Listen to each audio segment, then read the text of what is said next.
दोस्तों लॉकडाउन में जो मासिम ऐप काफ़ी चर्चा में रहा है और इस पर जो है काफ़ी न्यू अपडेट आ रही है। लेकिन हमें जो है कहा गया है कि भाई इस पर हमें नामांकन करना है और बहुत सारे स्टूडेंट्स ने हमारे जो है नामांकन इस पर कर भी दिया है। लेकिन नामांकन करने के बाद कुछ समस्या उनके सामने आई। सबसे पहले तो कुछ स्टूडेंट्स थे जिन्होंने अपना नामांकन क्रमांक खो दिया, कुछ स्टूडेंट थे जिनका नामांकन हुआ ही नहीं या जिनकी इसमें फेल लिखा गया, या कुछ स्टूडेंट जिन्होंने वेबसाइट पर से किया तो उनकी तीसरी स्टेप नहीं खुली, और कुछ जो हमारे स्टूडेंट हैं उनको जो है यूज़र आई डी पासपोर्ट नहीं मिला और बहुत सारी चीज़ें जो है हुई। ठीक है, तो सबसे पहले हम पूरे ऐप के बारे में डिस्कस करेंगे और जानेंगे कि ऐप है क्या और हमें यूज़र आईडी पासपोर्ट और किस प्रकार से जो इस पर पेपर हमारे आने वाले हैं। ठीक है, शायद इस ऐप की ये लास्ट वीडियो हो सकती है इन्फॉर्मेशन के बारे में। बाकी अगर कोई न्यू अपडेट आती है तो उस पर हम आगे इस ऐप के बारे में वीडियो बनाएंगे। तो चलिए देखते हैं सबसे पहले ऐप है क्या। तो देखिए दोस्तों, जैसे आपके सामने ऐप ओपन होता है सबसे पहले यहाँ पर आपको छात्र, शिक्षक और स्कूल के बारे में यहाँ पर बताया जाता है।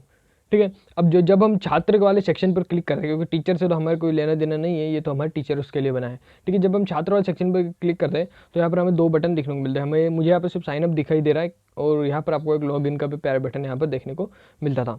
ठीक है, जब आप साइनअप पर क्लिक करेंगे तो आपके सामने कुछ ये चीज़ें मांगेगा कि भाई आपका नाम क्या, पता क्या है, और जब आप ये सब भर देंगे तो उसके बाद में आपको आपका नंबर पूछा जाएगा। और जब आप अपना नंबर यहाँ पर भर देंगे तो नंबर भरने के बाद आपके पूछा जाएगा OTP भेजने के लिए, लेकिन OTP आपके इस पर आएगा नहीं। अब ये क्यों नहीं आएगा, क्योंकि मैं आपको बताता हूँ।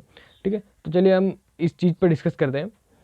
ठीक है, अब ये तो मैंने आपको बताया OTP नहीं आएगा, अब क्यों नहीं आएगा चलिए इस बात पर डिस्कस कर लेते हैं। मैंने आपको अगली वीडियो में कहा था कि आपको विद्यार्थी नामांकन आवेदन भरना है।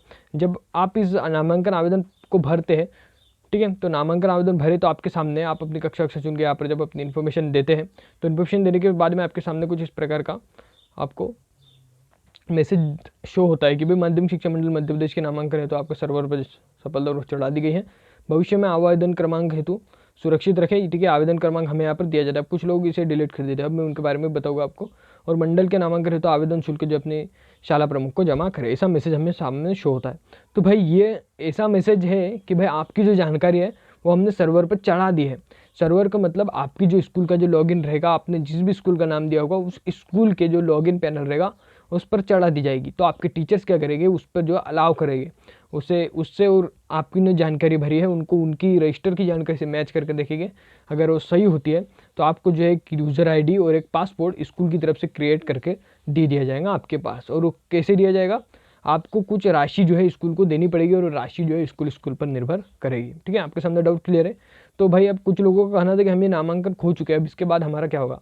तो भाई ये नामांकन का आपको कहीं पर भी ज़रूरत नहीं पड़ेगी। हाँ, इस नामांकन की एक जगह आपको ज़रूरत पड़ती है, लेकिन मैं आपको बता दूँ वो कोई भी काम की चीज़ नहीं है। ठीक है, जैसे यहाँ पर देखिए, यहाँ पर आप जान सकते हैं कि नामांकन आवेदन की स्थिति जाने। जब आप इस पर क्लिक करेंगे तो यहाँ पर आपका नामांकन आवेदन क्रमांक और आपका विद्यालय का कोड पूछेगा और उसके बाद में यहाँ पर आगे बढ़े पूछेगा और उसके बाद में शायद ब्लैंक पेज आए या फिर आपको बता भी दे आपका नामांकन आवेदन कहाँ तक पहुँचा। ठीक है, अक्सर ये होता है कि अगर आपका नामांकन रिजेक्ट हो गया हो तो यहाँ पर आगे ब्लैंक पेज आ जाता है और सक्सेसफुल हो गया तो वहाँ पर आपकी यूज़र आईडी और पासपोर्ट लिखा आपको मिल जाएगा। ठीक है, अब ये बातें दोनों आपकी क्लियर है। ठीक है, तो जब आपका जब अलाउ हो जाता है तब आपको टीचर कहेगा, ठीक है, टीचर कहेगा कि यहाँ पर जब आपकी स्कूल आपको अलाउ कर देगी तो आपकी कहा जाएगा कि भाई छात्र पर जाओ। छात्र पर जाने के बाद जो अपनी इन्फॉर्मेशन भरो, उसके बाद आपका नंबर डालो। तो जब सर्वर के पास जो आपकी स्कूल अलाउ कर देगी भाई ये नंबर हमारी विद्यालय का है और इस पर जो OTP भेज दो, तो जो है सर्वर आपके इस पर OTP भेज देगा और आपको वेरीफाई होकर जो आपको यूज़र आईडी पासपोर्ट मिल जाएगा। ठीक है, कोई दिक्कत नहीं, वहाँ पर आपको कहीं पर भी जो है क्रमांक की जरूरत नहीं पड़ेगी। जब अपने छात्र सेक्शन में लॉगिन हो जाएगी तो वहाँ पर आपको लिखा जाएगा अपनी सुविधा, अपना आपने कितने पेपर दिए हैं, आपको किस पेपर में किस प्रकार का रिस्पॉन्स मिला, आपने क्या क्या दिया, सभी इन्फॉर्मेशन चीज़ें आपके सामने खुल जाएगी। अब बात करते हैं ये हमें हमारे स्कूल वाले कब तक करेंगे। तो मैं आपको बता दूँ 15 सितंबर तक तो तारीख है गवर्नमेंट की कि भाई यहाँ तक तो आपको पहला पेपर देना ही है इस ऐप पे। तो 15 सितंबर तक मुझे लगता है कि ये हो जाएगा और गवर्नमेंट का काम है तो आप जानते ही है 15 से 30 भी हो सकती है, इसमें कुछ बता नहीं सकते, लेकिन 15 सितंबर जो गवर्नमेंट के है भाई इसमें पहला पेपर आपको देना ही देना है। ठीक है, तो ये थी आज की अपडेट। और कोई आपका डाउट है तो आप मुझे डिस्क्रिप्शन बॉक्स में पूछेगा और उसके ऊपर सॉल्यूशन मैं आपको बनाऊंगा वीडियो के माध्यम से।